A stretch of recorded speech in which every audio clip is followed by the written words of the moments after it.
오늘은 나라 이야기를 좀 하겠습니다. 이번 주에 윤석열 대통령이 일본에 가서 기시다 일본 수상과 정상회담을 했었습니다. 어제 돌아왔지요. 거기에 대해서 말이 많습니다. 나는 그걸 적극 찬성합니다.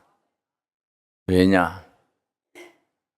우리 일본 징용공, 일제시대에 끌려가서 징용 살다가 죽기도 하고 다치기도 하고 참 한일 간의 슬픈 역사입니다.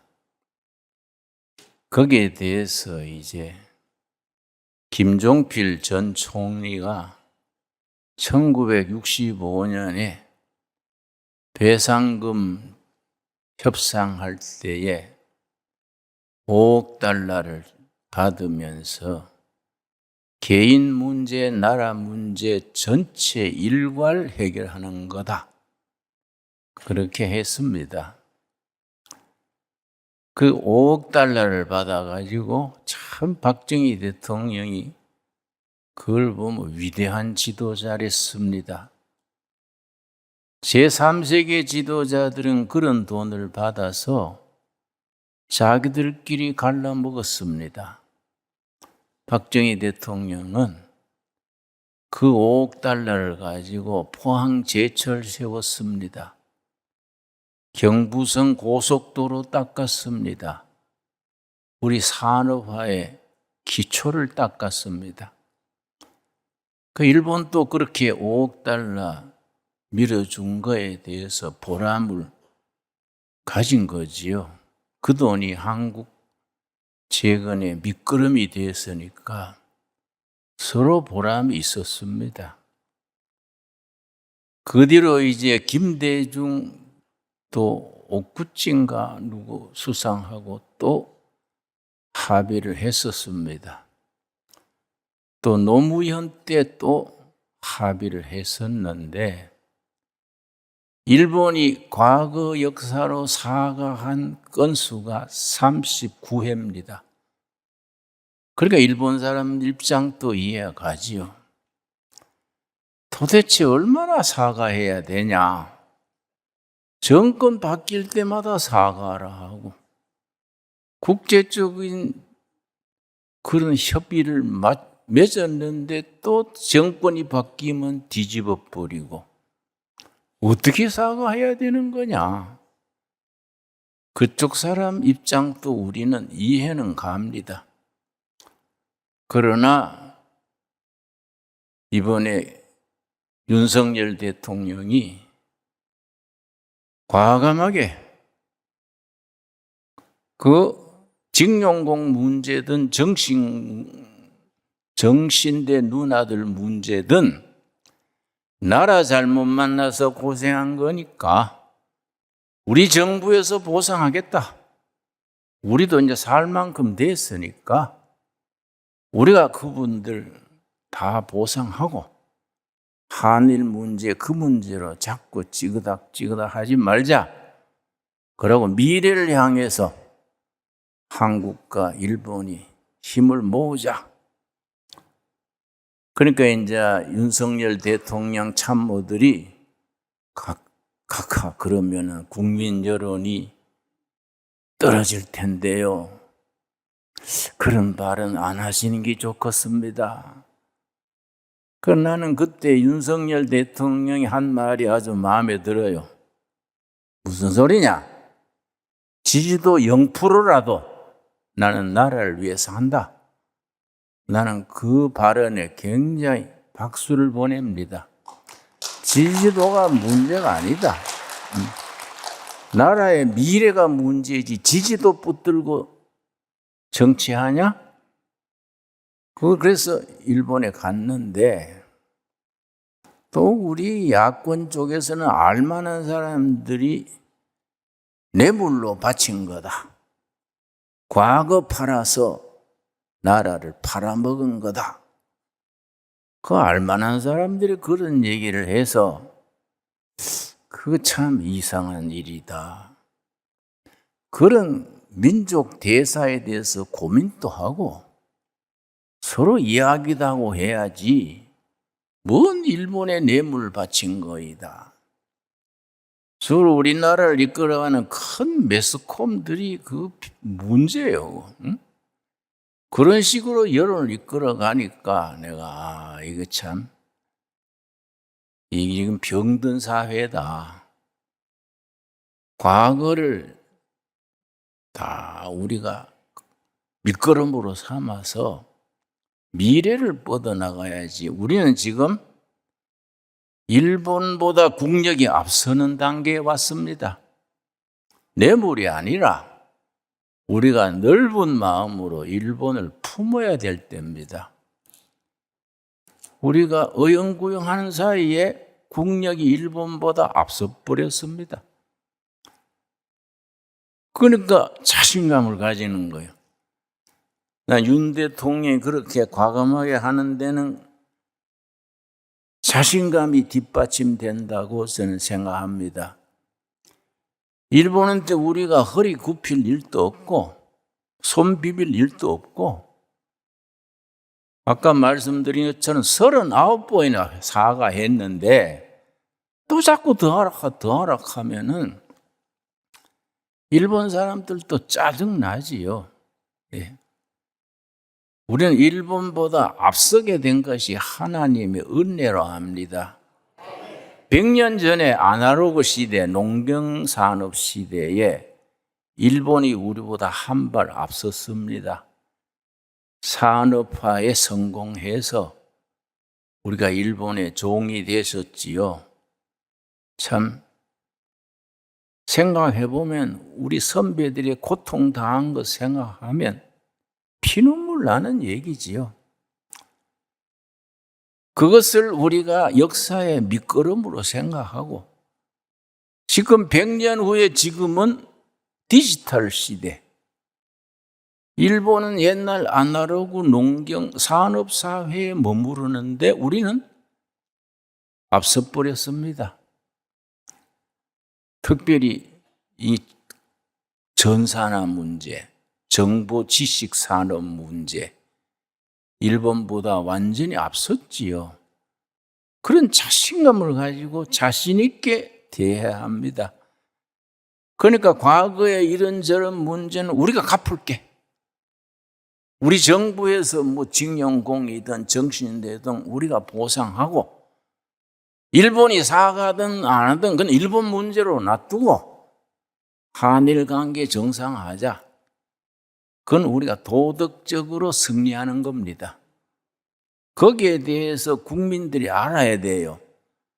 아, 우리 대통령이 대범하게 그 양반 보기는 둔하게 생겼는데 뚝심이 있어요. 뚝심이 있어요.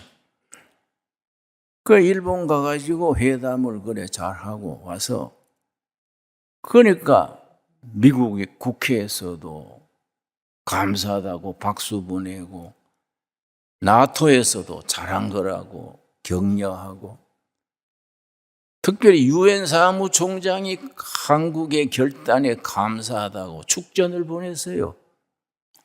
세계적으로 환영하는 겁니다. 그만큼 큰 역사의 한 단계를 진보하는 거지요. 특별히 아날로그 시대, 디지털 시대 얘기했습니다마는 하나님의 은혜로 100년 전에 우리가 부진했던 데서 100년간에 앞서버린 거지요. 예를 들어서 일본의 미주은행이라고 있습니다. 미주은행. 5개 은행이 합친 큰 은행인데 전산화하려고 6년 전부터 전산화 프로그램을 전체를 바꾸는데 우리 돈으로 5조를 들여서 6년간 작업을 해서 작년에 그걸 실시하려니까 6년간 바뀌어 버렸어요. 벌써 고물이 돼버린 겁니다. 거기다가 또 고장이 나고 해가지고 미주은행 은행장이 사표하고 6년간 5조 들였던 것이 없던 걸로 했어요. 어떻게 하면 꼬시하지요. 그러나 우리가 그런 마음 먹으면 안 되겠지요. 이제 일본도 잘 되고 한국도 잘 돼야지요. 우리가 한일 간에 합해야 될 이유가 대통령이 출발하는 날 1시간 전에 김정은이가 ICBM 미사일을 동해로 쐈습니다. 그 자체가 한국과 일본이 왜 손잡아야 되느냐 그걸 말해주는 겁니다. 그걸 김정은이가 해방 논다고 동해에다가 ICBM 장거리 미사일을 동해 바다에 쏜 겁니다. 그러니까 우리가 거기 한일 간의 힘을 합쳐야 북한도 핵무기 있고 중국도 있고 러시아도 있는데 우리는 핵무기를 머리에 이고 사는 거예요, 우리가. 이런 때에 우리나라의 안정을 유지하려면은 우리도 동맹이 있어야 되지요. 그 한일 관계의 국방에 있어서는 서로 보조를 맞춰야 되지요. 지소미아라는 게 있어요. 지소미아. 군사 정보. 북한에서 핵무기를 쓰려고 동작을 하면은 그 정보를 얼른 파악을 해서 먼저 때리는 그런 역할인데 그 일본이 우리보다 한 15분, 20분 앞섰어요. 핵무기를 쓰는 데는 15분, 20분이 중요하거든요. 일본이 앞서가지고 한국에 빨리 일본이 수상합니다. 북한이 수상합니다. 핵을 발사하려는 직전입니다. 그럼 한미일 완전히 선제 공격에서 막아야 되는 거지요. 그게 그동안에 중단되어 있었습니다. 이 한일 관계 때문에. 그러니까 어제 대통령이 귀국했는데 벌써 어제 저녁 때 우리 국방부가 일본하고 협의해서 지소미아 회복하는 단계를 밟았지요. 미국의 피터 자이한이라는 세계적인 학자가 있습니다. 피터 자이한. 아주 유명한 학자인데 우리 한국 문제에 대해서 충고를 하기를 3가지. 한국이 아주 지정학적으로 위험한 지대다. 중국이 있고 러시아가 있고 일본이 있고 또 북한이 있지 않느냐. 북한이 핵무기를 50대, 60도를 가지고 있지 않냐. 너무 미국만 믿고 있으면 안 된다. 이 미국의 학자인데. 한미동맹이 아주 중요하지만은 미국만 믿다가 낭패할 수도 있다.